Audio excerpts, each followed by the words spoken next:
Sino na naman ang lalaking kasama mo? Yun ba ang tinutukoy ng anak mo? Siya po si Frank. Hay, siya yung sinasabi ng anak mo na binatang nanliligaw sa'yo? Siya nga po. Wala naman po sigurong masama. Pareho naman po kaming walang sabit eh. Hindi ka ba talaga marunong madala? Imbes na mag-focus ka na lang sana sa mga anak mo. Naghanap ka pa talaga ng sakit ng ulo. Nay naman. Oh, bakit? Totoo naman ah. Hanggang kailan ang relasyon yun ng lalaking yun? Hanggang mabuntis ka na naman? Hindi ko pa nga po siya sinasagot eh. Pinag-iisipan ko pa po. Doon na rin naman yan papunta. Iba po si Frank. Mahal po niya ako at tanggap niya ang nakaraan ko. Maging ang mga anak ko, handa po siya magpakaama sa kanila. Kahit kailan talaga ang bilis mo mabola. Natural, yun ang sasabihin niya. Nay, seryoso po sa akin si Frank. Maniwala po kayo.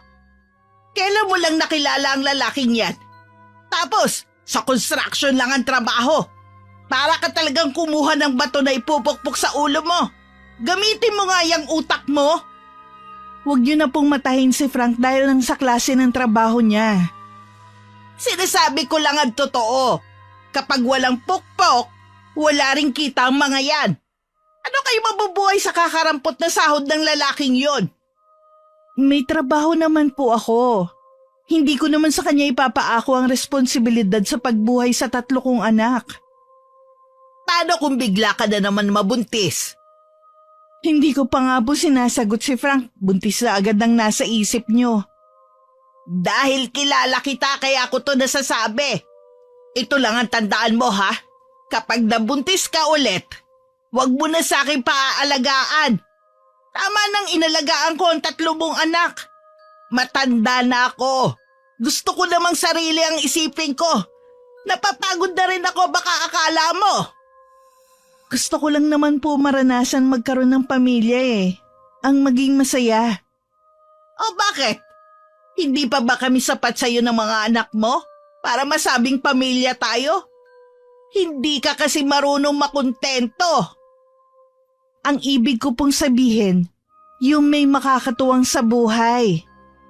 Bahala ka na nga. Sana lang hindi mo pagsisiyan ang pagpasok sa panibagong relasyon. Alam ko pong hindi ko to pagsisisihan. Matapos akong sermon na ni nanay, tinalikuran na niya ako. Naiwan naman akong naguguluhan. Pero sa kabila ng pag-aalala, hindi ko maiwasan na mapangiti ng maalala ang huling pag-uusap namin ni Frank. Sa totoo lang, sinagot ko na siya. Sinabi ko lang na hindi pa kay nanay sa takot na pagalitan ako nito. Pero dapat pala sinabi ko na rin. Tingin ko naman binibigyan na rin ako ng basbas ni nanay sa lahat ng gusto kong gawin. Basta wag ko lang pababayaan ang mga anak ko. Madalas na rin pumupunta sa bahay namin si Frank. Hindi naman masungit sa kanya si nanay. Pero hindi rin naman siya hinaharap. Minsan natutulog na rin siya sa bahay. Leia, sabi mo nung huli tayong mag-usap, hindi mo pa nobyo ang lalaking yon. Bakit dito na sa atin natutulog yan? Talaga bang wala nang natitirang hiya dyan sa katawan mo? Noong 1 linggo ko lang po siya sinagot, Nay. Bakit nga dito natutulog? Sagutin mo ang tanong ko. Ako naman po ang nag-imbita sa kanya na matulog dito. Delikado naman kasi kung pauuwiin ko pa. Malalim na ang gabi. Sana man lang magsabi ka sa akin. Hindi yung basta ka na lang magpapatulog dito sa bahay. Mga dalaga na yung 2 mong anak. Aba, mahiya ka naman na ikaw pa mismong nanay nila ang nagpapakita ng hindi magandang gawain. Hindi ko na po uulitin na dito patulugin si Frank. Pasensya na po. Dapat lang. Nay, gusto rin po sana kayong kausapin ni Frank. Lagi kasi kayong umiiwas kapag nandito siya eh. Paanong hindi ako iiwas Naaalibadbaran ako sa inyo. Hindi na kayo nahiya sa ginagawa nyo. Wala naman po kaming ginagawa eh. Nag-uusap lang po kami. Huwag naman po kayong malisyosa. wala? Huwag mo nga akong gawing tanga. Hindi naman po ako bata eh. Yun na nga eh, hindi ka na bumabata. Ano ba plano niyo ng lalaking yon? Kaya nga gusto niya kayong kausapin eh. Gusto niya na po kami magsama na. Papuntahin mo siya dito sa bahay at siya mismo ang magsabi ng plano niyo. Hindi yung ikaw lang ang nagsasabi. Opo, Nay, sasabihin ko po sa kanya. Kinausap ko si Frank tungkol sa napag-usapan namin ni Inay. Agad naman siyang pumayag na humarap. Pinaghandaan talaga niya ang pagpunta sa bahay. Marami siyang dalang pagkain, tulad ng pansit sa bilao, pansit malabon, at kakanina in-order pa niya sa kapitbahay nilang negosyo ang pagpapaluto.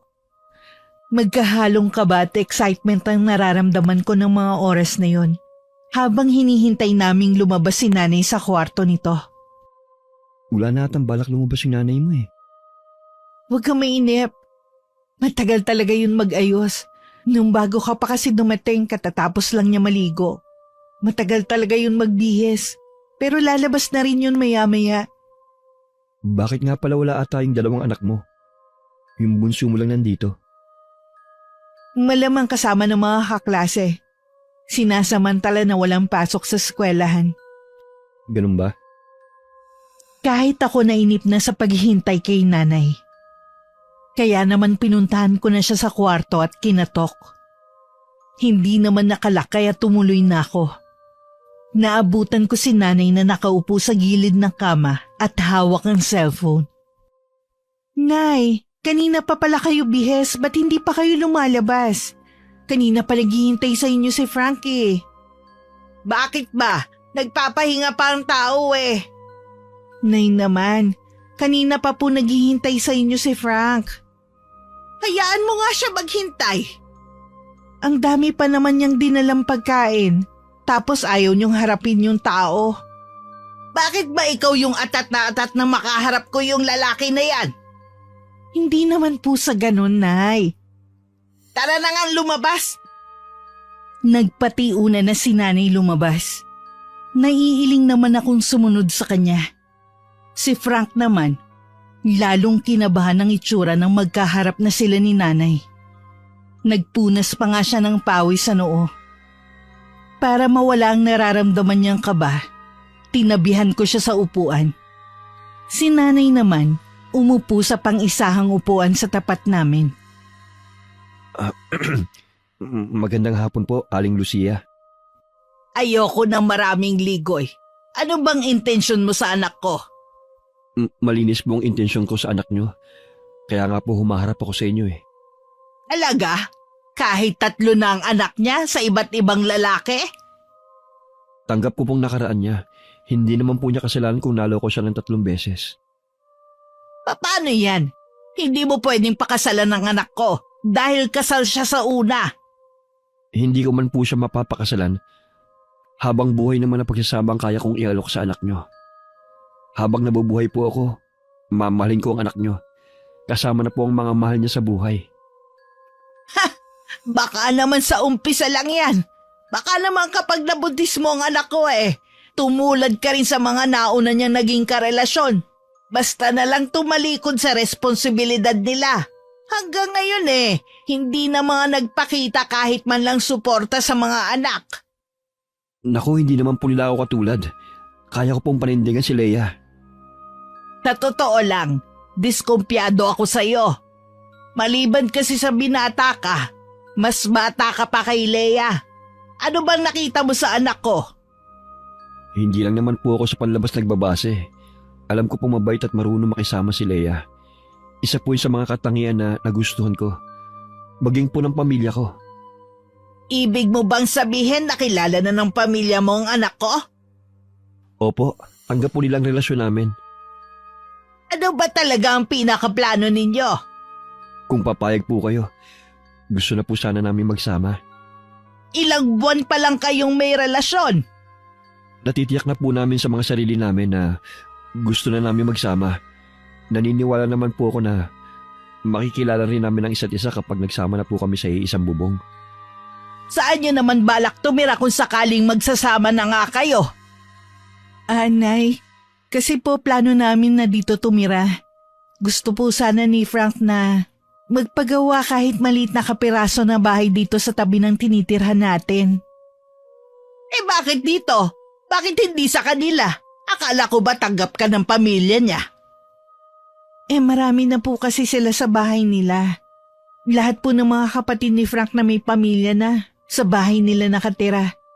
Wala naman po silang lupa na pwede naming pagtirikan ng bahay. Tsaka po, gusto ko rin po makasama ang mga anak ko. Alam ko naman po na hindi niyo sila pasasamahin sa akin kung sakali na umalis kami dito. Natural. Ako nagpakahirap sa pagpapalaki sa kanila. Hindi rin naman sila sasama sa'yo. Kaya nga po, Nay, pumayag na kayong magpatayo kami dito ng bahay. Ay, may magagawa pa ba ako? Bago umuwi ng hapong yun si Frank, nagkasundo na rin sila ni Nanay. Nakikita ko na hindi pa rin ganun kakumbinsido si Nanay kay Frank. Ang mahalaga sa akin ay pumayag na siyang magsama kami sa iisang bubong. Nung magsama kami ni Frank, pansamantala muna kaming tumira sa bahay ng nanay ko habang ginagawa ang bahay namin. Kahit magaspang ang pakikitungo ni Nanay kay Frank, hindi naman siya binabastos nito. Maging ang mga anak ko kapansin-pansin na malayo ang loob kay Frank, maliban kay Jasper na bunso ko. Palibhasa kasi 7 taon pa lang ito at naghahanap pa talaga ng kalinga ng isang ama. Siguro kahit hindi pa sementado ang sahig, lumipat na tayo. Wala na kasing ginawa si Nanay kundi ang magparinig at magdabog. Nahihiya na ako sa iyo Oo nga Akala ko naman tanggap niya na ako. Ikaw na lang ang magpasensya ha. Ganun yata kapag tumatanda na Wala naman sa akin yun. Hanggang kaya ko, iintindihin ko na lang ang nanay mo. Ganyan din naman ang nanay ko Ang swerte ko talaga sa'yo. Akala ko, wala na akong makikilala na lalaking tunay na magmamahal sa akin. Swerte rin naman ako sa iyo Paano? Bukas lilipat na tayo? Oo, gusto ko nang lumipat. Si Jasper nga lang palang pipisan sa atin. Sina Emma at Erica, dito na lang daw sila sa lola nila. Sa totoo lang, mukhang mahihirapan ako na mahuli ang loob ng dalawang yun. Hayaan mo na lang sila. Ang importante, hindi naman sila bastos na pakiharapan ka. Oo nga Pero gusto ko sana buo nila akong tatanggapin sa buhay niyo. Marami pa naman tayong panahon kung gusto mo talaga mapalapit sa kanila. Sa ngayon hayaan na lang muna natin sila. Kinabukasan, inuna ko muna ang mga garapong may lamang tubig, asin, bigas at barya. Bago ko sinunod ang mga gamit namin. May 2 itong maliit na kwarto. Tanging ito lamang ang nakapalitada. Kinapos na rin kami sa budget. Kailangan muna mag-ipon para may pagpatuloy ang ginagawa. May kamahalan na rin kasi ang mga materyales sa paggawa ng bahay. Si Frank at kapatid nitong si Fred ang nagtulong na magawa ang bahay namin. Akala ko matutuwa si Nanay kapag nalamang lilipat na kami. Pero sa pagkakatitig ko sa kanya, salubong na naman ang kilay at nangahaba na naman ang uso. Hindi pa naman yari ang bahay niyo Bakit lilipat na kayo agad? Kahit naman po nakalipat na kami, pwede naman pong ituloy yung ginagawa sa bahay namin. Kinapos na rin kasi kami sa pera. Akala ko ba meron kayong budget sa pagpapagawa ninyo ng bahay? Mahal na po kasi ang mga materyales, kaya hindi na po umabot.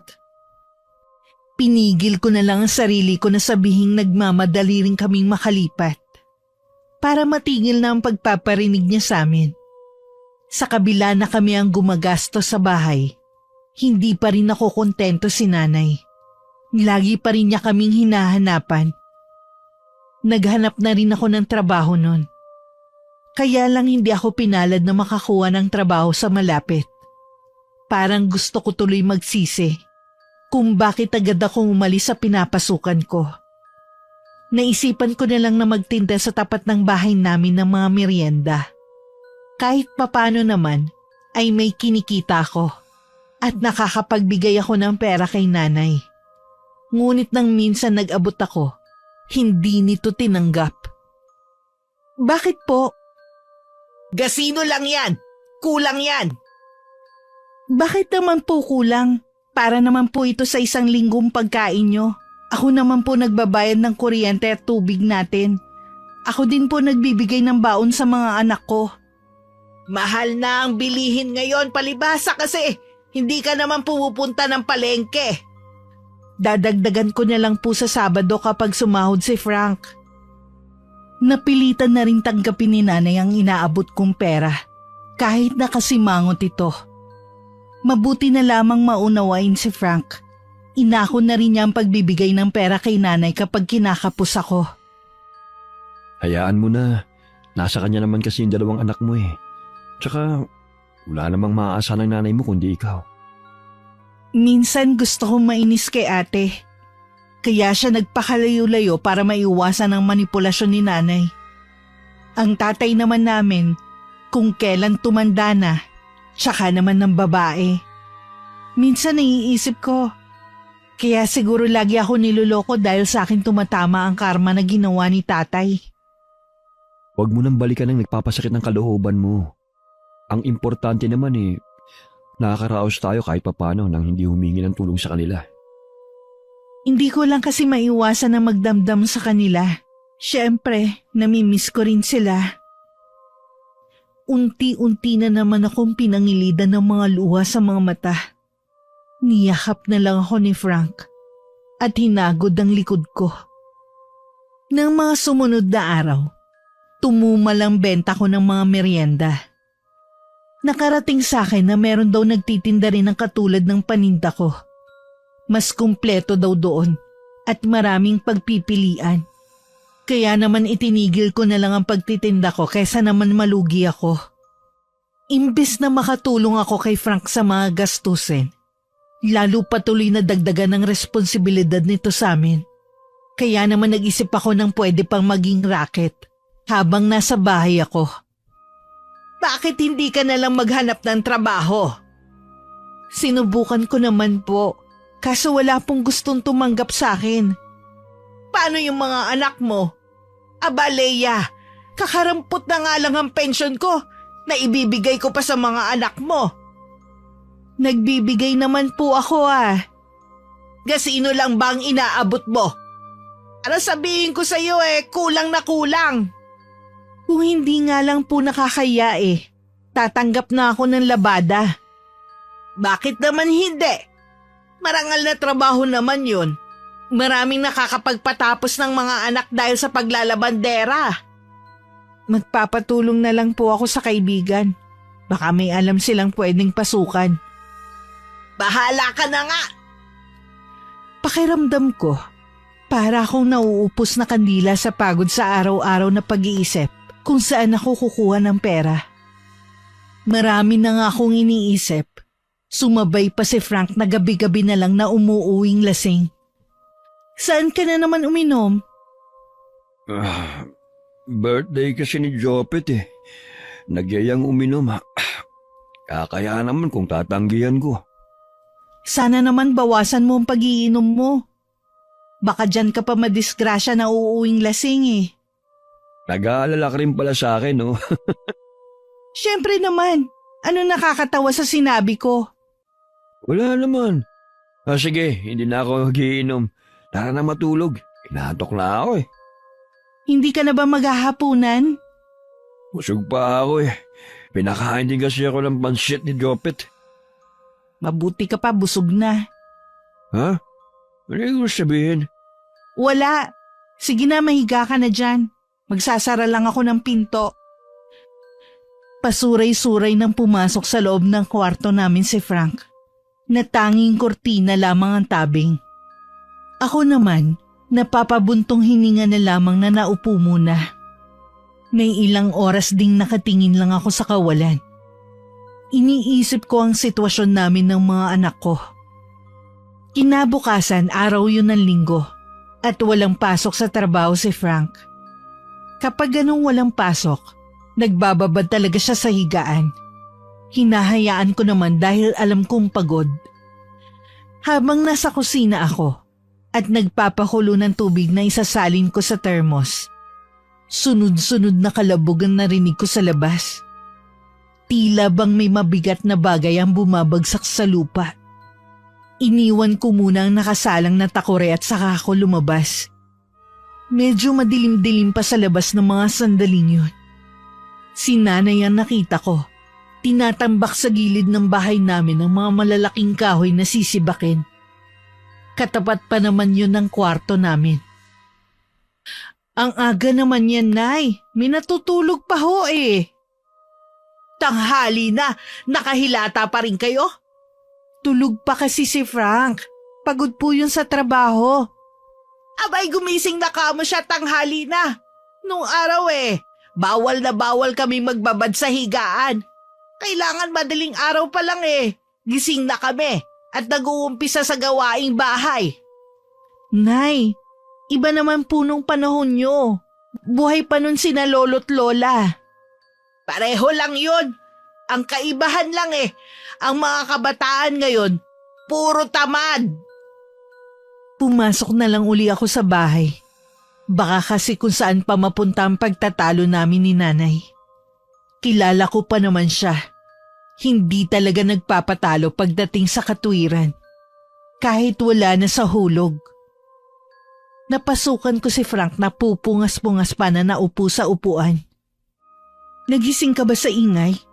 Pasensya na ha, maaga pa naman Bumalik ka na lang muna sa pagtulog. Hindi na rin ako makakatulog. Ipagtitimpla na lang kita ng kape. Mabuti pa nga. Kitang-kita ko ang pagkabugnot sa mukha ni Frank. Hindi ko naman siya masisisi. Sa 1 taon naming pagsasama, nakita ko naman ang ginagawa niya para makuha ang loob ng aking ina at mga anak. Lahat ng pakikisama ginawa na niya, pero parang hindi pa rin sapat. Kahit ako, nahihirapan na rin pakisamahan si nanay. Pati ang mga anak ko pakiramdam ko. Unti-unti na rin lumalayo ang loob sa akin. Minsan narinig kong sinisiraan ako ng nanay ko sa mga anak ko. Naiiyak na lang ako sa sobrang sama ng loob. Tinatanong ko ang sarili ko kung bakit may ganitong ina.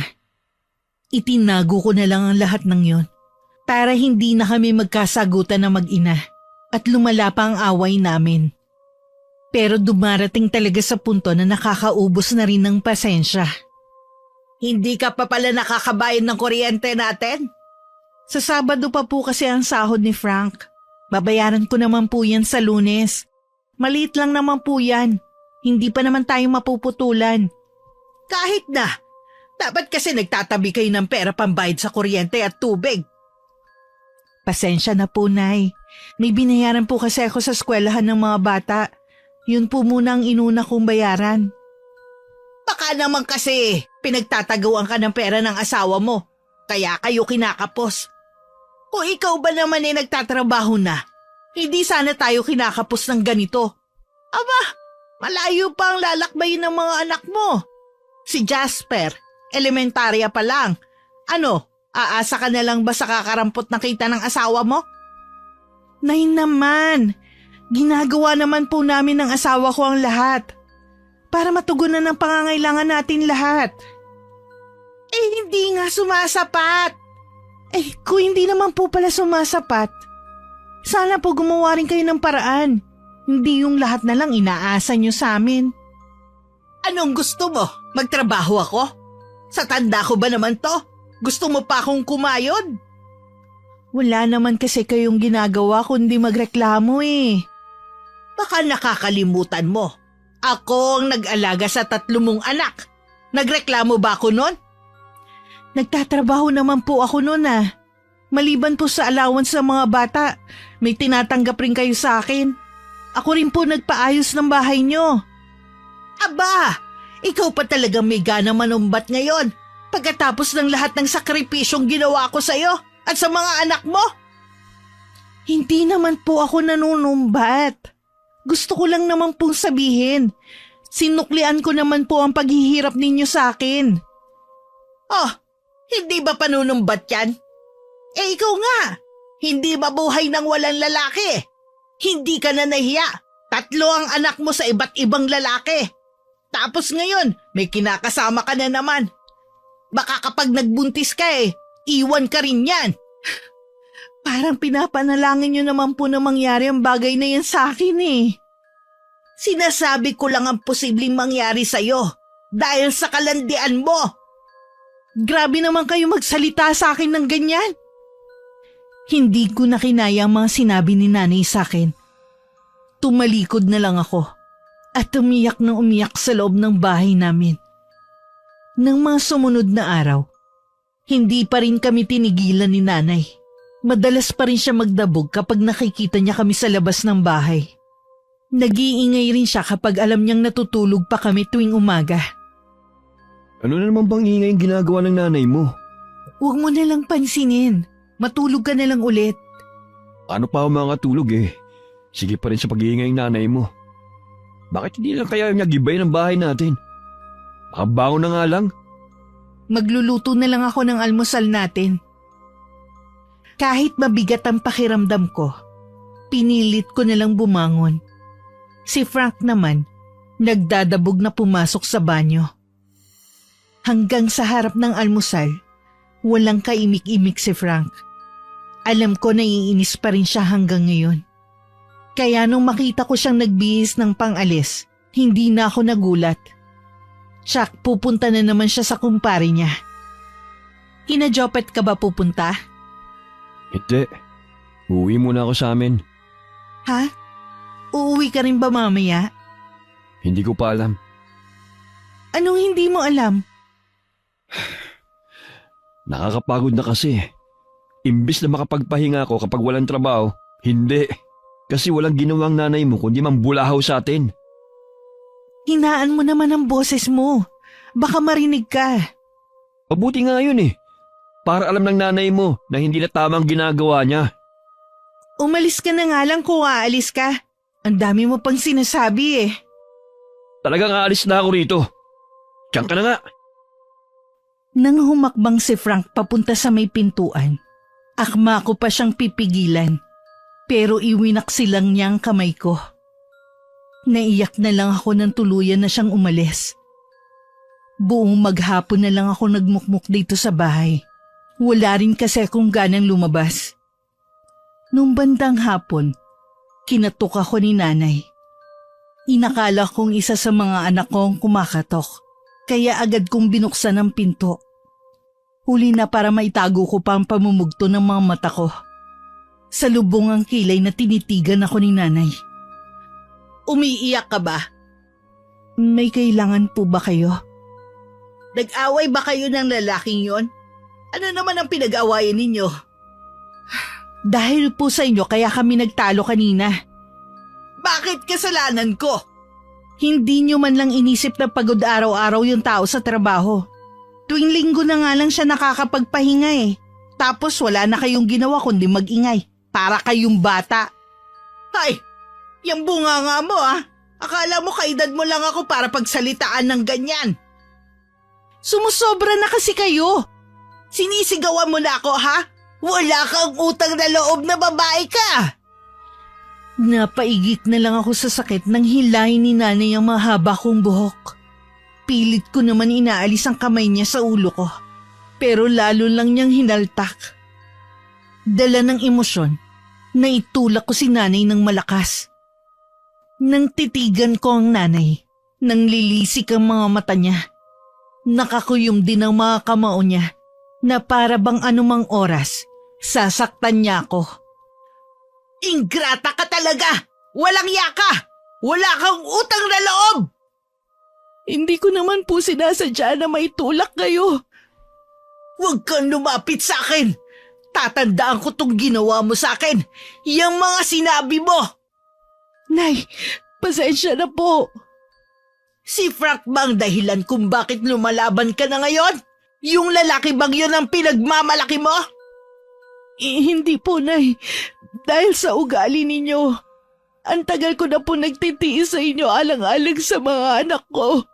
Akala niyo ba hindi ko alam na sinisiraan ninyo ako sa mga anak ko? Anong paninira? Totoo lang naman ang sinasabi ko. Bakit ka nasasaktan? Hindi ka kasi makontento sa amin. Naghanap ka pa ng sakit ng ulo. Kayo nga ang sakit ng ulo sa akin eh. Wala na kayong ginawa kundi hadlagan ng kaligayahan ko. Isang malakas na sampal ang pinadapo sa akin ni nanay. Halos mabingi ako sa lakas nun.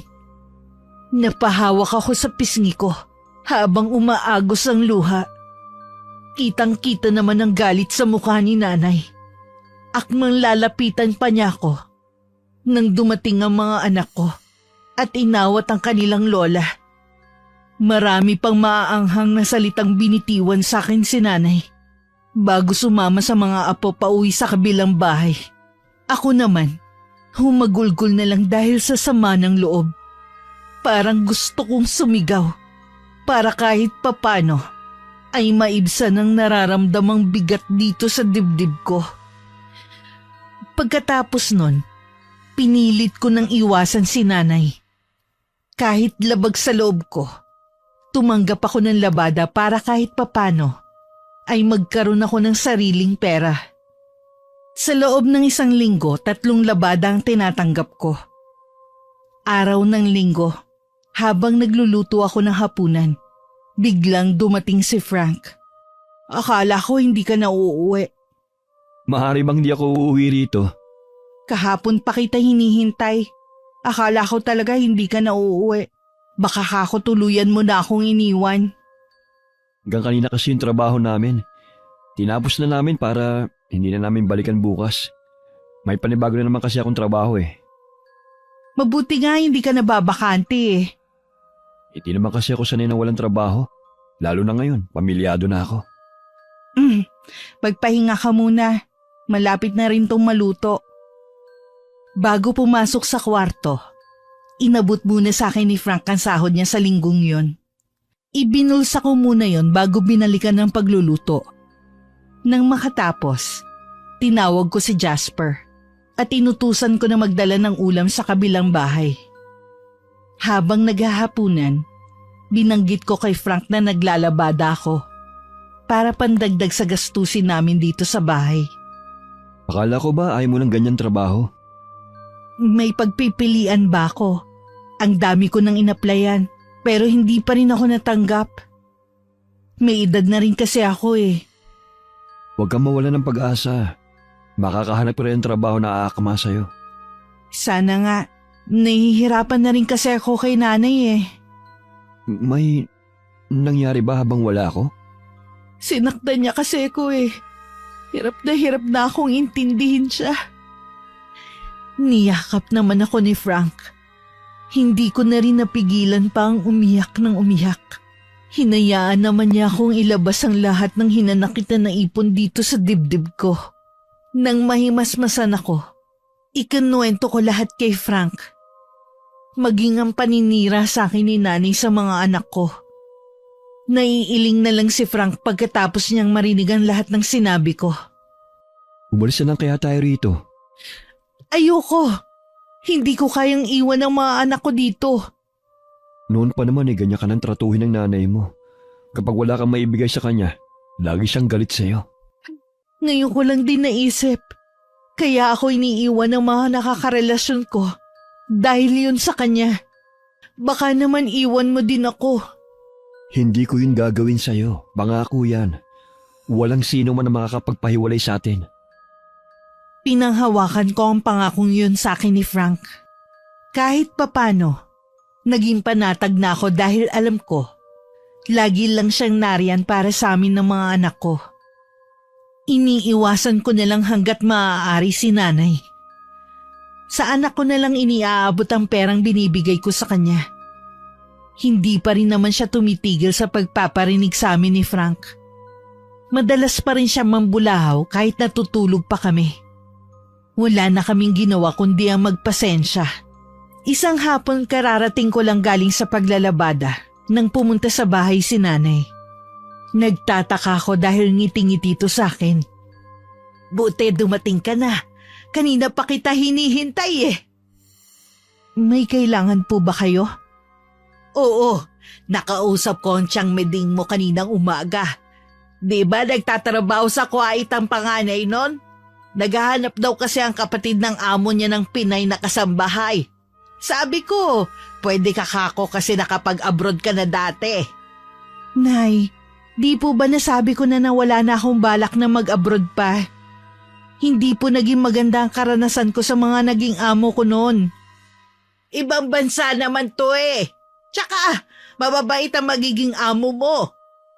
Wala na akong balak umalis, Nay. Anong gusto mo? Habang buhay na lang maging labandera? Pansamantala lang naman to eh. Naghahanap naman po ako ng trabaho para mas malaki ang maibigay ko sa inyo. Mahigit 1 taon ka nang walang trabaho. Kaya nga bumagsak ka na lang sa pagiging labandera eh. Ito na yung pagkakataon para makaahon ka sa mahirap mong kalagayan. Tumatanggi ka naman. Hindi ko na nga po gustong umalis. Sana naman po maintindihan niyo ako.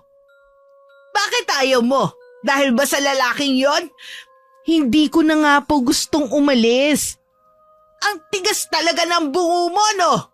Swerte na nga lumalapit sa'yo, ayaw mo pang sunggaban. Huwag niyo na pong ipagpilitan pa. Buo na po ang desisyon ko. Lumabas na lang ako ng bahay. Hindi ko na nakita pa ang matalim na titig sa akin ni Nanay. Parang lalo ako nakaramdam ng pagkahapos sa muli naming pagtatalo ni Nanay. Nung umuwi si Frank, ikinuwento ko sa kanya ang naging pag-uusap namin ni Nanay. Hindi naman kita pipigilan kung magdidesisyon kang umalis. Maintindihan kita. Pero gaya ng pangako ko sa'yo, hindi ko kayo pababayaan ng mga anak mo sa abot ng mga kaya ko. Kahit naman nun, ayokong pumunta sa ibang bansa. Si Nanay lang ang mapilit eh. Nagtanong-tanong nga pala ako sa mga kakilala ko. Baka may alam silang pwede mong pasukan. Talaga? Salamat ha. Sana meron silang mairekomenda sa akin. Kung ako kasi masusunod, mas gusto kong dito ka lang sana sa bahay. Alam ko buong buhay mo puro ka na ng trabaho. Kaya gusto ko sana na intindihin mo na yung mga anak mo. Kaso, hindi pa pala sapat ang kita ko para matugunan ang mga pangangailangan nating lahat. Ayoko rin kasing iasa sa yung responsibilidad sa mga anak ko. Kung tutuusin, hindi mo naman sila obligasyon. Wali ka dyan. Obligasyon ko na sila mula nang tanggapin kita sa buhay ko. Mga anak na rin ang turing ko sa kanila. Tandaan mo yan. Parang gusto ko naman maiyak. Sa pagkakataon nga lang na yun. Dahil sa kaligayahan. Habang dumadaan kasi ang mga araw, lalo ko na pagtatanto na mapalad rin pala ko. Akala ko kasi, puro kamalasan na lang ang mararanasan ko. Sa pagdating ni Frank sa buhay namin, doon ko naranasan ang tunay na saya. Patuloy pa rin naman akong kinukumbinsi ni Nanay. Natanggapin ko na ang alok ni Tiyang Miding ko. Mabilis lang naman daw ang 3 taon. Kalmado ko namang sinasagot ito. Na ayaw ko talaga at pinag-usapan na namin yun ni Frank. Sa huli, kung ano-anong pangungonsensya ang ginagawa sa akin ni Nanay. Bago galit na uuwi sa kabilang bahay. Isang araw na akong walang labada. Naglilinis na lang ako ng bahay namin. Habang naglilinis nga ako ng eskaparate, biglang dumating si Frank. Pulang-pulang mata nito at namumutla. Ako na ang nagtanggal ng sapatos niya sa paa at saka ko siya kinumutan hanggang leeg. Iniwan ko lang siya sandali para ipagluto ko ng noodles. Kainin mo na to para makahigop ka ng sabaw. Para makainom ka rin ng gamot. Salamat. Uso raw kasi ngayon ang trangkaso eh. Baka nahawa ako sa isa kong katrabaho kahapon na nilalagnat na. Pumasok pa rin. Mabuti nga't umuwi ka na agad. Baka kung mapano ka pa doon. Sobrang taas ng lagnat mo eh. Pasensya ka na. Naabala pa tuloy kita. Ano ka ba? Asawa mo ko kaya obligasyon kong alagaan ka ngayong may sakit ka. Sinubuan ko nilang si Frank dahil nanginginig ang kanyang kamay. Baka matapon lang ang sabaw kung hahayaan ko lang siyang mag-isang kumain. Nakakailang subo pa lang ito ay umayaw na. Kahit anong pilit ko, ayaw na talaga niyang kumain pa. Pinainom ko na lang siya ng gamot. Ilang sandali pa, mahimbing na ang tulog nito. Saka ko naman siya iniwan muna para maituloy ko ang ginagawa ko. Magdamag na inaapoy ng lagnat si Frank, kaya wala rin akong tulog buong gabi. Binantayan ko lang siya dahil sumisigaw siya sa gitna ng pagtulog niya. Para siyang nagdideliryo. Kung ano-anong sinasabi niya at nakikita. Kinabukasan, hindi pa rin humuhupa ang lagnat ni Frank. Sobrang nag-aalala na ako. Gusto ko na sana siyang dalhin sa ospital pero hindi na sapat ang pera ko. Tinawagan ko na lang ang kuya niya at sinabi ang kalagayan ng kapatid nito. Mahigit 1 oras din bago dumating ang kapatid niyang si Fred. May dala rin itong gamot. Dahil nabanggit ko nung tinawagan ko na hindi tumatalab ang gamot na pinaiinom ko. Kumusta na lagay ni Frank? Hindi pa rin bumubuti. Lagi lang siyang tulog. Itong gamot nagdala rin ako ng konting prutas. Salamat. Pasensya ka na kung inabala pa kita ha. Tama lang na tinawagan mo ko. Parang narinig yata ni Frank na may kausap ako. Bigla itong nagmulat ng mga mata. Lumapit naman si Fred sa kanya at hinawakan pa ang kanyang noo. Binawi agad nito ang kamay dahil sa nakakapasong init ng kapatid. Kumuha muna ako ng tubig para mapainom na ng gamot na binili ni Fred si Frank. Baka sakaling tumalab ito sa kanya. Kinuha na sa akin ni Fred ang gamot at baso ng tubig para ito na magpainom ng gamot. Tumulong na rin ako sa pag-alalay para mapadali ang pagpapainom kay Frank ng gamot. Kailan pa siya nagkasakit? Kahapon lang. Umuwi siya na maaga dahil masama ang pakiramdam niya. Yun nga, magdamag ko siyang binantayan kasi hindi nga nawawala ang init niya. Kapag hindi pa rin nawala ang lagnat niya hanggang bukas, dali na natin siya sa ospital. Baka kasi may impeksyon siya sa loob ng katawan niya. Gustuhin ko man na dalhin sa ospital ang kapatid mo. Hindi naman sapat ang pera ko dito. Huwag mo nang alalahanin ng pera. Ako nang bahala sa gastos. Salamat. Sobrang nag-aalala na talaga ako. Sa susunod, kapag may problema kayo, huwag kayong magdadalawang isip na tawagan ako. Oo, gagawin ko. Ayos lang ba kung bantayan ko muna ang kapatid ko? Oo naman. Nakalimutan ko na alokin ka ng merienda. Ikukuha kita kahit kape. Iniwan ko muna si Fred sa kwarto namin. Nagmamadali akong pumunta ng kusina para magtimpla ng kape. Nakita kong wala na palang asukal. Tinatawag ko naman si Jasper para sana utusan. Hindi ko naman tumahagilap. Ako na lang ang sumaglit sa tindahan. Pabalik na ako nang humarang sa daraanan ko si nanay. Malandi ka talagang babae ka. May kinakasama ka na nga eh. May bago ka pang nilalanding lalaki. Ano bang pinagsasabi niyo? Nakita ko may kausap kang lalaki mismo sa bahay ninyo. Hinaan yung boses niyo. Nakakaya sa mga kapitbahay. At yung kausap ko pong lalaki, kapatid po siya ni Frank. Nagdala lang po siya ng gamot para sa kapatid niya. Sino niloloko mo ha? Kilala kita, Leia. Ay, bahala po kayo kung ayaw niyong maniwala sa akin. Talagang bastos ka. Huwag mo akong tatalikuran, kinakausap pa kita. Nagtuloy-tuloy lang ako sa paglalakad. Hindi ko na pinansin ang malakas na pagtawag ni nanay sa akin. Pagdating sa loob ng bahay, ipinagtimpla ko na lang muna si Fred ng kape. Niyaya ko siyang sa sala kami mag-usap habang natutulog pa ang kapatid niya. Sinabi niyo ba sa mga magulang niyo na may sakit si Frank? Hindi pa. Nung tumawag ka kasi nasa trabaho pa ako. Baka hindi ko na lang sabihin. Mag-aalala lang ang mga yun. Baka bukas buti-buti na rin ang pakiramdam ni Frank. Kaya huwag ka na masyado mag-alala. Bago gumabi, umuwi na rin si Fred. Tumatawag na kasi ang asawa niya at tinatanong kung anong oras siya uuwi. Hinatid ko na lang ito sa may pintuan at tinanaw habang naglalakad palayo. Ilalapat ko na sana ang pinto nang makita ko si nanay na nakatayo sa may kusina nila at nakatingin sa akin. Kinabahan ako sa paraan ng pagkakatitig niya sa akin. Isinara ko na lang ang pinto at saka sumandal dito. Bago ko nahiga ng gabing yon, sinalat ko muna ang noo at leeg ni Frank. Nakahinga naman ako ng maluwag na normal na ulit ang temperatura nito. Ngunit nung maghahating gabi, nagising ako sa mga ungol ni Frank. Pabiling-biling din ito sa higaan. Tagaktak ng pawis ang buong mukha. Frank! Teka, ikukuha kita ng gamot, tsaka pala pamunas. Hindi ko maiwasang mataranta kung anong uunahin kong kunin. Unang nahagip ng paningin ko, ang tuwalyang nakasabit.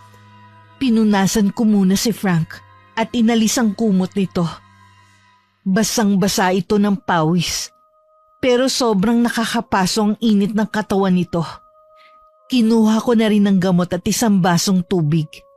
Inalalayan ko siyang maupo kahit nanginginig pa rin ito. Pinilit kong mainom niya ang gamot nito.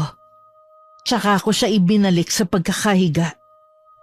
Baka nga may impeksyon ka sa loob ng katawan mo. Bakit parang lumalala ka pa yata? Kailangan ka na talaga madala sa ospital. Parang naiintindihan naman ni Frank ang sinasabi ko. Kasi umuungol siya at bahagya pa niyang iminulat ang mga mata. Kumuha na lang ako ng maligamgam na tubig at bimpo. Inilagay ko yun sa kanyang noo para kahit papano mabawasan ang init sa loob ng katawan niya.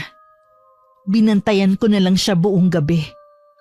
Mag-uumaga na rin nang bumuti-buti na ang lagay nito. Kahit masakit ang ulo sa kakulangan ng tulog, maaga pa rin ako nagluto ng pagkain ng mga anak ko. Araw kasi yun ng Lunes, may pasok na ang mga to.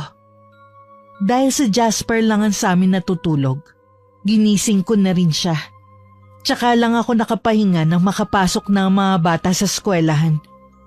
Para akong mauupos na kandila sa sobrang panghihina. Wala ka bang labada ngayon? Kayo po pala, Inay. Tinatanong kita kung wala ka bang labada ngayon. May sakit po kasi si Frank kaya hindi ako makaalis. Ano ka mo? Paano na yan? Yung araw-araw na gastusin natin. Saan ka kukuha ngayon kung pareho kayong hindi makatrabaho? Meron pa naman po akong naitatabi dito. Pagkakasyahin na lang po muna natin. Ano? Titipirin mo na naman ang mga anak mo? Ngayon lang naman po ito. Tsaka may pensyon naman kayo, baka po pwede mahiram muna. Ganito na lang bang buhay ang gusto mo, ha? Puro na lang pagtitiis. Ang tigas naman kasi ng ulo mo eh. Ayaw mo makinig sa akin. Huwag niyo na pong balikan. Buo na po ang pasya ko. Wala akong planong mag-abroad. Sige, pairali mo yung katigasan ng ulo mo. Tandaan mo ang sinabi ko. Pagsisisihan mo ang desisyon mong pagpili sa lalaking yan. Hindi na ako nakasagot ng tinalikuran na ako ni nanay. Napapabuntong hininga na lang ako ng malalim. Pinuntahan ko muna si Frank para alamin ang kalagayan niya. Bumuti-buti na rin ang kalagayan niya ngayon. Habang inaayos ko ang kumot niya, nagmulat siya ng mga mata at tumingin sa akin. Leia?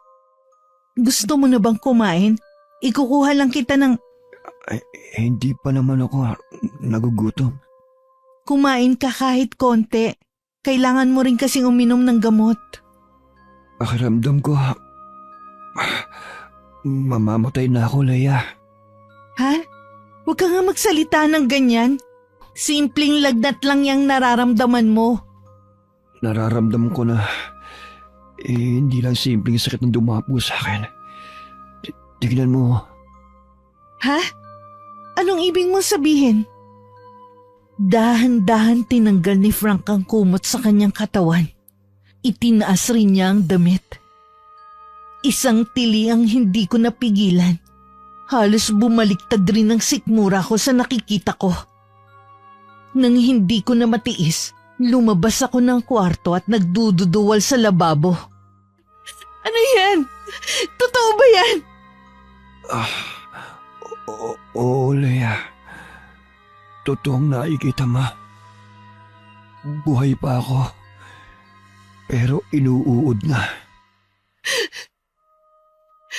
Tatawagan ko ang kuya mo. Habang patuloy ako sa pag-iyak, nanginginig naman ang kamay ko na may hawak na cellphone. Hinanap ko ang pangalan ng kuya niya. Saka ko tumawag. Sa paputol-putol na salita, sinabi ko rito ang nangyari. Nang matapos ang pag-uusap namin, para kong kandilang nauupos. Kahit gustuhin ko man puntahan sa kwarto si Frank, pinanghihinaan naman ako ng loob dahil sa nakita ko rito. Ang lalaki kasi ng uod na gumagalaw sa tiyan nito. Tila kinakain ng mga to ang laman sa parting yun. Narinig ko ang impit na ungol ni Frank na tila nahihirapan. Konting tiis na lang parating ng kuya mo. Halos kalahating oras din kami naghintay bago dumating si Fred. Kasamang isang lalaki na pakilalay pinsan. Agad silang pumasok sa kwarto at naiwan naman ako sa labas. Nakita nila nakalat na sa buong katawan ni Frank ang naglalakihang uod na pumipintig-pintig pa. May dala kaming sasakyan. Ihanda mo na mga gamit ni Frank. Isasama namin siya ngayon. Dadalhin ba natin siya sa ospital? Hindi doktor ang kailangan ng kapatid ko. Anong ibig mo sabihin? Nakita mo naman di ba ang kalagayan ng kapatid mo? Kailangan matingnan agad siya ng mga doktor para malaman natin kung paano siya nagkasugat at ngayon inuud pa. May palagay ako na kinukulam ang kapatid ko. Ha? Ano? Kinukulam ba ka mo? May kulang pa ba sa panahon natin ngayon? Basta sa albularyo ko siya patitignan at hindi sa doktor. Dapat siguro sa doktor muna. Baka lumala ang kalagayan ni Frank. Naiintindihan kita, pero ipaubahay mo muna ang bagay nito sa akin. O sige, pero sasama ako sa inyo. Teka lang, ihahanda ko lang ang gamit ni Frank. Mabilis lang ako. Basta ko nilang hinugot sa kabinet namin ng ilang pirasong pang-itaas at pang-ibaba at saka ko yun inilagay sa bag. Habang hinahanda ko ang mga gamit, binuhat na nila si Frank na napapangiwi pa sa matinding sakit na nararamdaman. Nadaanan pa namin si nanay na nakatayo sa tapat ng pinto ng kabilang bahay. Hindi nakaligtas sa akin ang pagkakangisi niya. Napapailing na lang ako sa naiisip na natutuwa pa yata ang inay na malamang malala ang sakit ni Frank. Sa isang liblib na lugar kami patungo kung saan nakatira ang sinasabi na albularyo ni Fred. Habang papunta nga kami, namimilipit naman sa matinding sakit si Frank. Panay na rin ang sigaw nito. Sa bawat galaw nito, may mga naglalaglagan ng mga uod. Diring-diri ako at napahawak sa aking sikmura. Para kasing gusto na namang bumaligtad ng sikmura ko. Pagdating sa bahay ng albularyo, meron lang kinausap si Fred. Bago nila binuhat palabas ng sasakyan si Frank. Kasunod naman ako na dala ang bag. Agad naman sinuri ng manggagamot na tansya ko'y mas matanda pa kay nanay. Agad itong pinapasok sa loob ng silid si Frank. At pagkatapos pinalabas din ng magpinsan. Sana naman magawa niyang pagalingin si Frank. Alam kong nahihirapan na siya sa kalagayan niya. Manalig ka lang at gagaling siya. Kinukulam nga ba talaga si Frank? Oo, may kumukulam nga sa kanya. Pero sino naman ang gagawa nun? Mabait ang kapatid mo, alam mo yan. Hindi porket mabait, hindi na magkakaroon ng kaaway. Madalas nga silang may mga lihim na kaaway dahil sa inggit. Wala ako maisip na gagawa nito sa kanya. Hindi kaya may mga naiinggit sa kanya sa trabaho? Yan din ang naiisip ko. Parang pinipiga ang puso ko. Tuwing naririnig ko ang malakas na sigaw ni Frank sa nakapinid na pinto, nagdasal na lang ako sa isip para sa kaligtasan nito. Pakiramdam ko, napakabagal ng ikot ng oras. Nang sulyapan ko si Fred, bakas din dito ang sobrang pag-aalala at pagkainip. Sabay pa kami napasulyap sa pinto ng bumukasyon. Tumingin muna sa akin na matandang lalaki. Bago nito tinitigan si Fred. Malakas ang taong nasa likod ng pangungulam ng kapatid mo. Oh, nakikiusap po ako sa inyo. Iligtas niyo si Frank. Lahat ay gagawin ko. Pero ayokong mangako.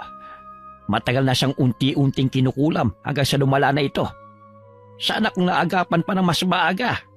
Mabagsik ang kulam na ginawa ng taong yun sa kapatid mo. Ngayon lang ako nakainkwentro ng ganito katinding sumpang iginawad. Frank! Nagmamakaawa po ako. Iligtas niyo po ang asawa ko. Gagawin ko ang lahat ng makakaya ko. Tanong lang po, alam niyo po ba kung sino ang kumukulam sa kapatid ko? Nagawa niyang haragin ang isipan ko para hindi ko makita ang tunay niyang anyo. Pero isa lang ang natitiyak ko. Babae ang kumukulam sa kanya. Babae ho?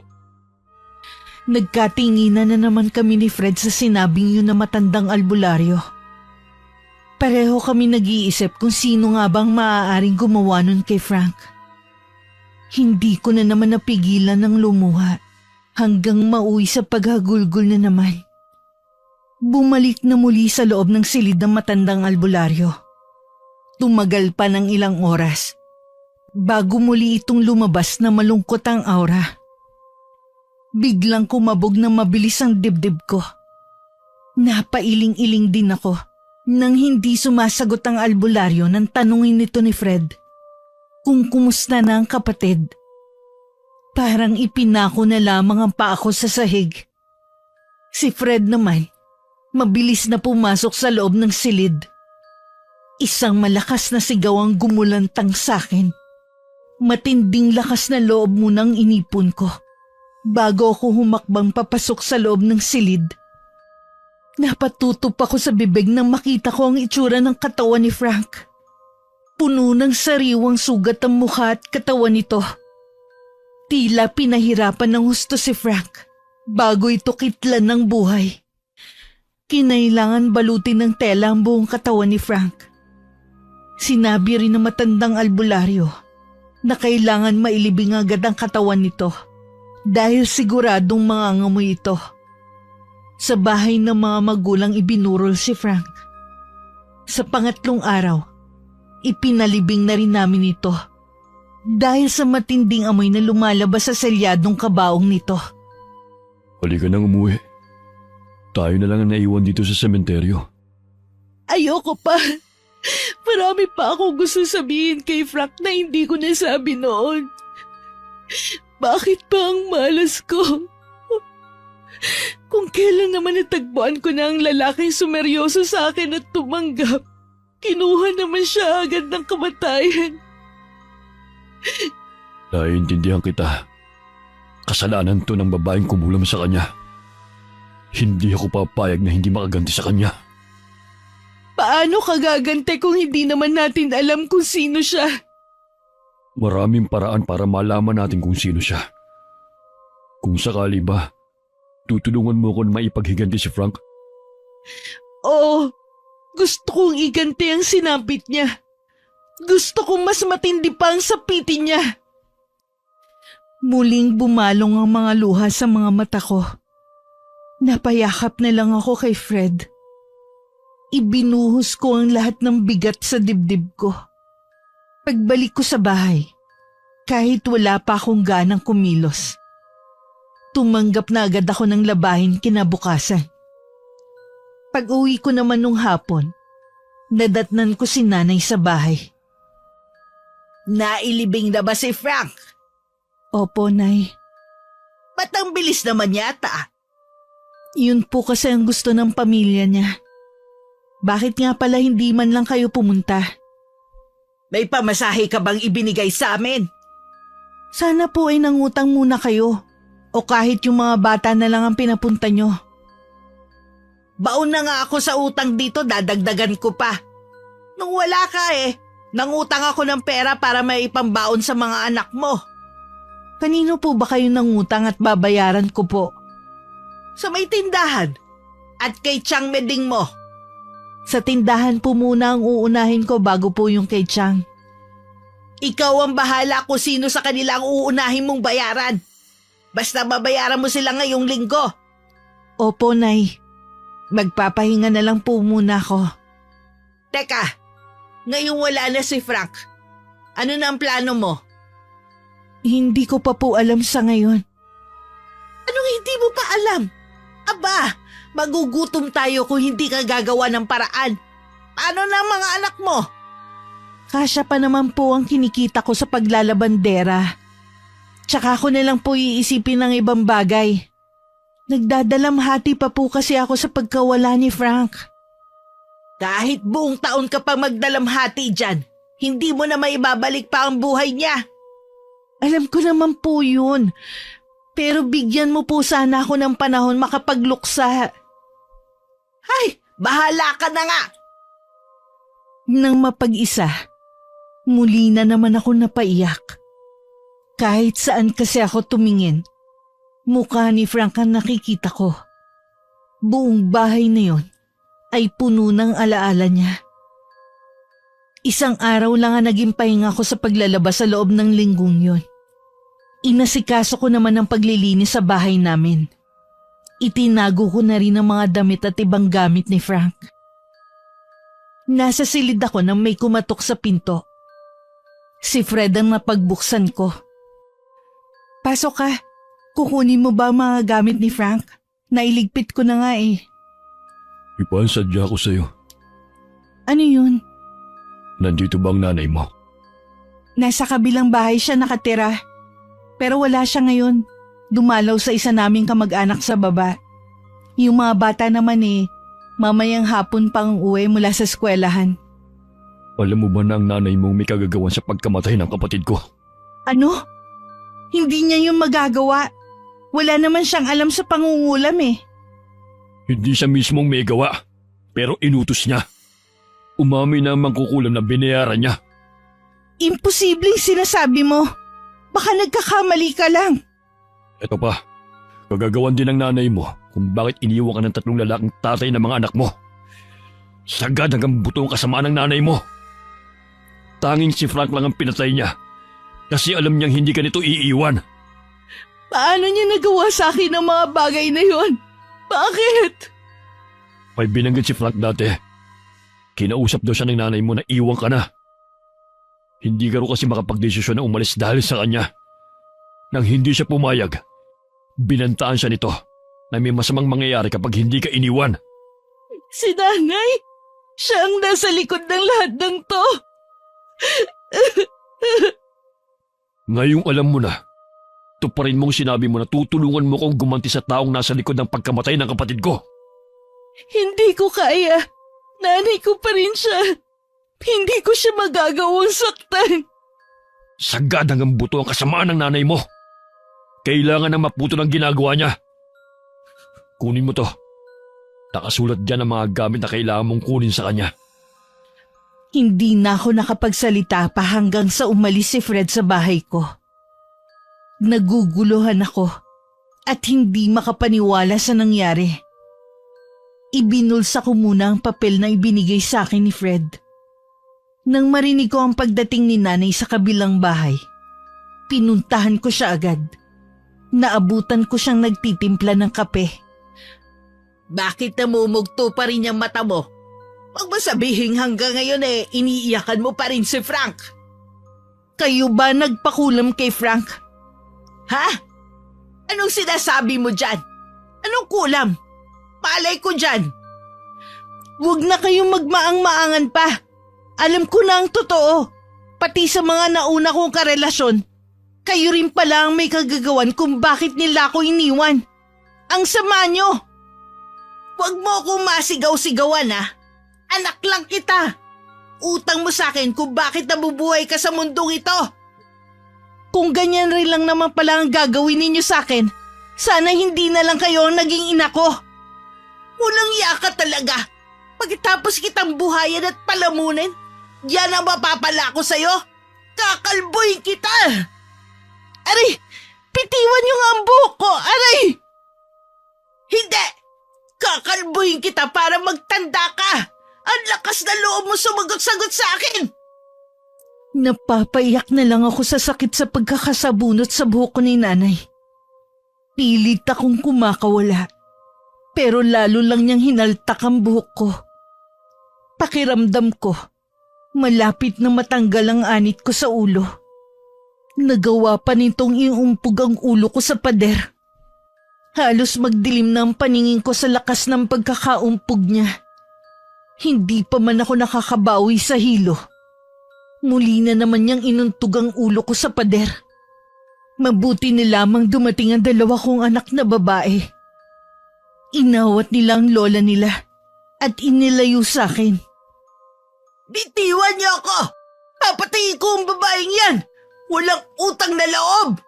Kung ano man ang ginawa ko, tama lang na ako lang ang makinabang sa'yo, hindi sila! Habang nabubuhay ako, pagsisilbihan niyo ako ng mga anak mo at hindi ang ibang tao! Ang sama mo! Ngayon alam ko na kung bakit umalis sina ate, titay.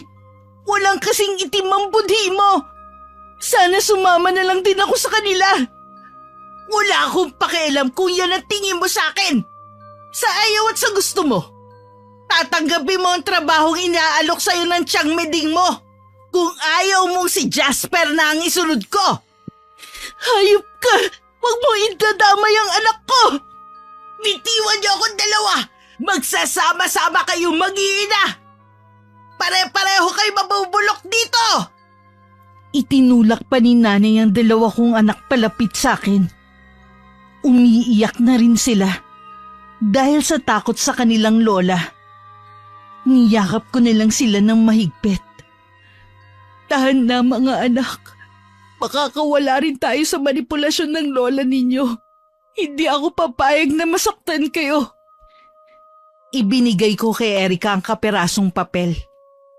Inutusan ko siyang kunin sa mga gamit ng lola niya ang mga nakasulat. Walang pag-aalinlangan na sinunod naman niya ang utos ko. Habang hinihintay ang anak ko, piping dalangin ko na sana hindi ito mahalata ng lola niya. Ilang sandali pa dumating na rin ito. Nakalagay sa supot ang mga gamit na nakasulat sa papel. Mula nang matuklasan ko ang lahat ng ginawa ni inay, maging ang maitim nitong plano, unti-unti nang nawala ang respeto at pagmamahal ko sa kanya. Puro galit na lang ang naiwan sa puso ko. Hindi ako papayag na pati ang mga anak ko idamay niya. Pinalipas ko muna ang 2 araw bago ako nakipagkita kay Fred. Dala ko na lahat ng nakalista sa papel. Salamat, Leia. Sa wakas mabibigyan na rin ang katarungan ng pagkamatay ni Frank. Buhay ang inutang. Tama lang na buhay din ang maging kapalit. Ibabalik mo ba sa kanya ang kulam? Oo, mas matindi nga lang ang pagdadaanan niyang sakit. Nakukonsensya ka na ba? Hindi. Mula nang malaman ko ang mga ginawa niya at masama pa niyang plano sa amin ng mga anak ko, mas gugustuhin ko na lang na mawala siya sa buhay namin. Hindi ko siya magagawang patawarin sa pagsira niya sa buhay ko. Naiintindihan kita. Ngayon mo lalong napatunayan kung gaano kasama ang nanay mo. Kapag nawala na siya, makakalayo na rin kayo ng mga anak mo. Oo, yun naman ang gusto ko. Ayoko maranasan ng mga anak ko ang kasakiman at manipulasyon ng kanilang lola. Hindi na rin ako nagtagal pa. Bago ako umuwi, dumaan muna ako sa simbahan na malapit sa lugar namin. Humingi ako ng kapatawaran dahil ninais kong mawala na sa mundo ang aking ina. Handa akong tanggapin ang naghihintay na kaparusahan para sa akin. Huwag lang matulad sa akin ang aking mga anak. Mahigit 1 oras din akong naroon. Sa kauna-unahang pagkakataon, naramdaman ko ang gaan sa dibdib ko. Pagkatapos ng ilang sandali, umuwi na rin ako. Pagdating sa bahay, nadatnan ko ang mga anak ko na magkakasama. Hindi ko na inusisa pa ang dalawa kung bakit wala sila sa kabilang bahay. Nung hapunan, sa kauna-unahang pagkakataon, magkakasalo kami mag-iina. Nagkukwentuhan at nagtatawanan pa kami. Lingid sa amin sa kabilang bahay, nag-uumpisa na ang paghihirap ng aking ina. Nahihirapan itong magsalita kaya hindi makahingi ng tulong. Pinilit nitong makalabas ng bahay.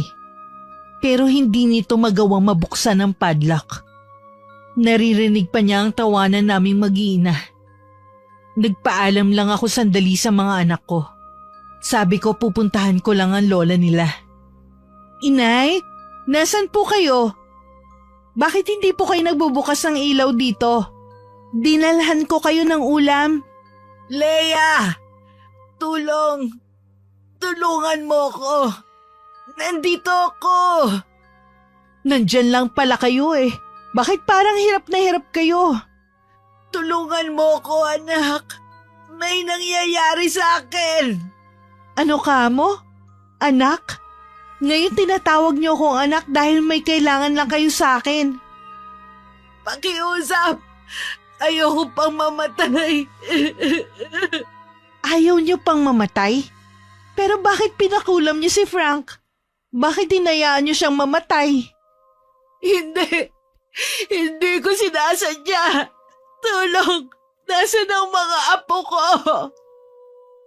Anong hindi? Tama lang na mamatay rin kayo. Wala kayong kwentang ina. Sarili niyo lang iniisip ninyo. Bukas na bukas din, pupuntahan ko na sina tatay at ate. Iiwan ka na namin dito. Mabubulok ka na lang dito. Huwag niyo ko iwan ang mga apo ko.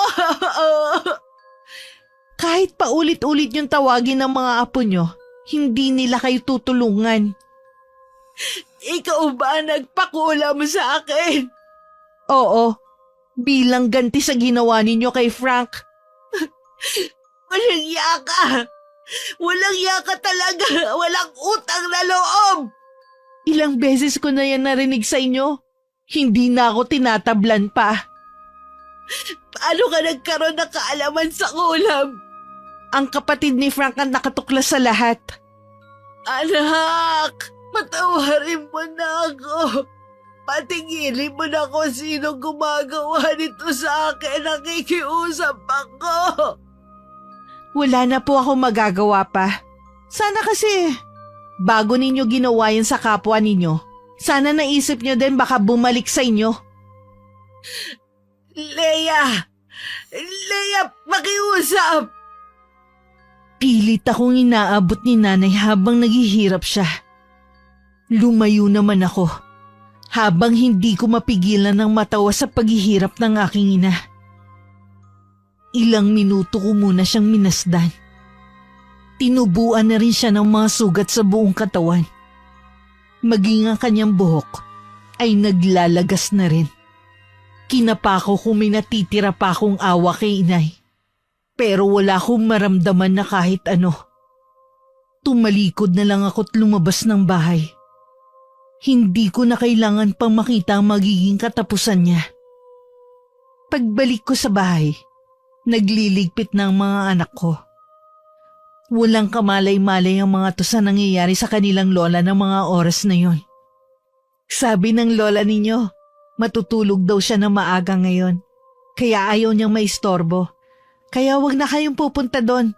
Bukas na lang. Sabay-sabay namang tumango ang tatlo. Nang gabing yun, katabi kong natulog ang dalawa kong anak na babae. Si Jasper naman ay sa kabilang silid na tulog. Ang sarap sa pakiramdam na makatabi ko sa higaan ng dalawa kong anak. Akala ko noon, tuluyan nang lumayo sa akin ang loob ng mga anak ko dahil sa paninira ni inay. Kinabukasan, maaga akong gumising para magluto ng almusal. Nagulantang na lang kami sa malakas na sigaw ni Erica sa kabilang bahay. Nadatnan kasi nitong naliligo sa sariling dugo ang aking ina. Nagkalat ang buhok sa sahig. Puno ng sugat ang buong katawan. At inuuod na rin ito. Nagsidatingan na rin ang ilan naming kapitbahay para makiusyoso. Habang yakap-yakap ko ang mga anak ko, hindi ko maiwasan na mapangisi. Naging palaisipan sa mga tao ang naging pagkamatay ng aking ina. Marami ako narinig na sinasabi ng ibang tao, mukha daw binarang ang aking ina. Maliban kasi sa mga uod, marami ding iba't ibang insekto ang lumalabas sa katawan nito. Katulad na naging buron ni Frank, sandali lang namin pinaglamayan ng aking ina. Sa ikatlong araw, hinatid na namin siya sa huling hantungan. Kahit papano, mahal ng mga anak ko ang kanilang lola. Kaya hindi napigilan ng mga ito ang mapaiyak na lamang, lalo na si Erica. Wala siyang kamalay-malay, naging kasangkapan ko siya sa pagkamatay ng aking ina. Pagkatapos ng libing, nakipagkita ko kay Fred. Sa wakas matatahimik na rin ang kaluluwa ni Frank. Nabigyan na natin ng hustisya ang kanyang pagkamatay. Oo nga, hindi ko pa rin mapigilang maiyak tuwing naiisip ko ang sinapit ni Frank. Kung alam ko lang sana ang malagim na lihim ng aking ina, malamang napigilan ko siya sa plano niya. Wala na tayong magagawa pa. Ang importante, nabigyan pa rin natin ng hustisya ang pagkamatay niya. Tama ka. Pero hindi ko lang maiwasan ang manghinayang na sana may nagawa ako noon. Ano nga pala ang plano mo ngayon? Doon pa rin ba kayo titira? Uuwi kami sa probinsya ng tatay ko. Doon kami magbabagong buhay ng mga anak ko. Sana mahanap mo sa probinsya ang kapayapaan at kaligayahan yung mag-iina. Salamat. Ikaw, anong plano mo? Kahit mahirap pa rin tanggapin na wala na si Frank, pipilitin ko pa rin na maging normal ang takbo ng buhay ko. Ipapaalam mo ba sa pamilya mo ang totoong nangyari kay Frank? Hindi na siguro. Ayoko na silang bigyan ng alalahanin pa. Lalo na si Naita at Inay. Ililihim ko hanggang libingan ang sekreto na to. Kahit balibalik-tarin mo man ang sitwasyon, kasalanan pa rin ang ginawa ko. Nanay ko pa rin siya. Kahit gaano man kalaki ang kasalanan niya, wala akong karapatan na patayin siya. Hindi naman ikaw mismo ang pumatay sa kanya eh. Pero pumayag ako sa plano mo. Para na rin ako ang pumatay sa kanya. Lalo't may pagkakataon ako na tulungan siya. Pero nagawa ko pa rin siyang pabayaan ng gabing yun. Ito na ang huling pagkakataon ng pag-uusapan natin ng bagay na ito. Pareho nating inilihim ang ginawa natin. Walang dapat makaalam. Bago naghiwalay ng araw na yun, nagsumpaan pa kami na walang makakaalam sa malagim naming ginawa sa aking ina. Pagdating sa bahay, kinausap ko ang mga anak ko. Sinabi ko sa kanila ang plano ko. Natuwa naman sila. Dahil sa wakas, makikilala na rin nila ang kanilang lolo. Mas gusto na rin kasi nila na malayo sa lugar na yon, para hindi na maalala ang pagkamatay ng aking ina na lola nila. Naging masaya naman ang pagkikita namin ng aking ama at kapatid. Masaya nilang tinanggap ang aking mga anak. Binalita ko rin agad ang sinapit ni Inay. Hindi ko nilang buong idinitalya ang lahat. Nakitaan ko naman sila ng lungkot pero sandali lang. Hindi pa man kami nagtatagal sa probinsya. Madalas na magpakita sa akin si nanay sa panaginip ko. Minsan kung saan-saan parte pa ng bahay ko siya nakikita. Nanlilisik ang mga mata. Nakikita ko sa kanya ang galit at paninisi. Patahimikin mo na ako! Patay ka na! Huwag ka na magpapakita sa amin! Masaya na kami dito, malayo sa manipulasyon mo! Hindi mo na kami masusundan pa dito! Dahil sa madalas kong nakikita si nanay, tumatawa at minsan galit na nakatingin sa akin. Mismong sa bibig ko na rin ako nahuli na may kinalaman ako sa pagkamatay ni nanay. Labis na nagulat ang itay at ate sa revelasyon kong yun.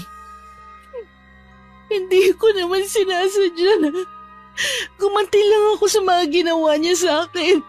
Siya nagpakulam kay Frank. Siya din ang dahilan kung bakit ako iniwan ng 3 kong nakarelasyon. Binalot ako ng matinding galit kaya ako yung nagawa. Batid naman ng aking ama at kapatid ang lihim ng aking ina. Pinagtakpan nila ako at inunawa sa aking pinagdadaanan. Pinagamot din nila ako para mawala ang halusinasyon na parati kong nararanasan. 1 taon din akong laging balisa at takot na takot tuwing nakikita si nanay. Di naglaon, natutunan ko ding labanan ang takot na nararamdaman ko. Parati akong nagdarasal at paulit-ulit na humihingi ng kapatawaran sa nagawang paghihigante sa sarili kong ina. Noon ko lang nabatid, kasalanang mortal ang nagawa ko kay inay. Alam ko balang araw, sisingilin din ako dahil sa ginawa ko. Wakas, wakas, wakas, wakas, wakas, wakas, wakas, wakas, wakas.